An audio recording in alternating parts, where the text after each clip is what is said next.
فیصل آباد جو پاکستان کی ٹیکسٹائل کی ریڑھ کی ہڈی کہلاتا تھا، آج بند فیکٹریوں، خاموش پاور لومز اور مزدوروں کی بے روزگاری کی تصویر بنا ہوا ہے۔ مہنگی بجلی، گیس اور ٹیکس مسائل اور اس کے ساتھ ساتھ عالمی منڈی میں مقابلے کی دوڑ نے ملک کے سب سے بڑے صنعتی شہر کی معیشت کو شدید دباؤ میں ڈال رکھا ہے۔ ٹیکسٹائل انڈسٹری کا بحران سنگین، فیصل آباد میں ایک کے بعد ایک مل بند، لاکھوں مزدور بے روزگار۔ آسمان کو چھوتی بجلی کی قیمتوں کے باعث گزشتہ 2 سالوں میں غلام محمد آباد، فیض آباد، سدھار بائی پاس سمیت دیگر علاقے میں چلنے والی 2 لاکھ پاور لومز میں سے 50,000 بند ہو چکی۔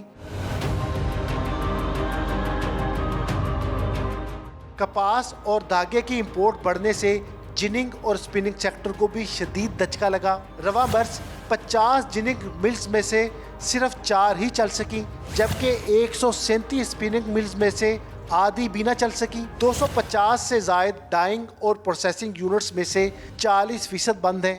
اس وقت پورے خطے کی سب سے مہنگی بجلی ہم کنزیوم کر رہے ہیں، ہم 12 سینٹس پر KWH پے کر رہے ہیں، جبکہ ہمارے مقابلے میں ویتنام جو ہے وہ 8 to 9 سینٹس پر KWH پے کر رہا ہے۔ 90% انڈسٹری ہے وہ 50% کیپیسٹی پہ بڑی مشکل سے چل رہی ہوگی، شاید کچھ اس سے کم ہی چل رہے ہوں گے۔ ہمارا پالیسی ریٹ ابھی بھی ڈبل ڈیجٹس کے اندر ہے، جسے کہ 5 سے 6% کے درمیان کہیں آئے گا تو نئی انویسٹمنٹ آئے گی۔ ٹیکسٹائل انڈسٹری سے وابستہ 2 لاکھ سے زائد مزدور بے روزگار ہوئے، جن کے گھروں میں اب صرف فاقے ہیں۔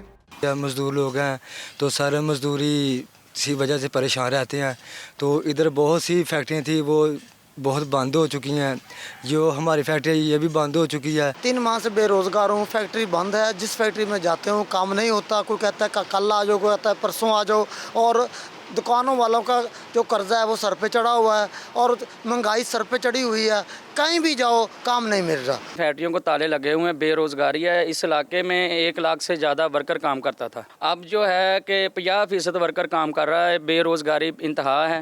مارکپ ریٹس، انرجی لاگت، ٹیکس مسائل اور دیگر اخراجات نے پاکستانی مصنوعات کی پیداواری لاگت بڑھا دی ہے۔ ریٹس میں عالمی مسابقت نہ ہونے پر بیرونی آرڈرز متاثر ہیں۔ انٹرسٹ ریٹ ہے، گیس مہنگی ہے، الیکٹریسٹی مہنگی ہے، فیکٹریاں انڈر کیپیسٹی چل رہی ہیں، تو ہمیں بڑے براڈر اسپیکٹ میں سوچنا ہوگا گورنمنٹ کو کہ جب ہم انہیں فیسیلیٹیٹ کریں گے تو نہ صرف جو ہے کہ ایکسپورٹ بڑھے گی، ڈالر آئیں گے، اگر یہ امپلائمنٹ کریٹ ہو جائے گی، ایکسپورٹ بڑھ جائے گی، تو یہ تمام مسائل جو ہیں ملک کے لیے بڑے کام بھی ہوں گے اور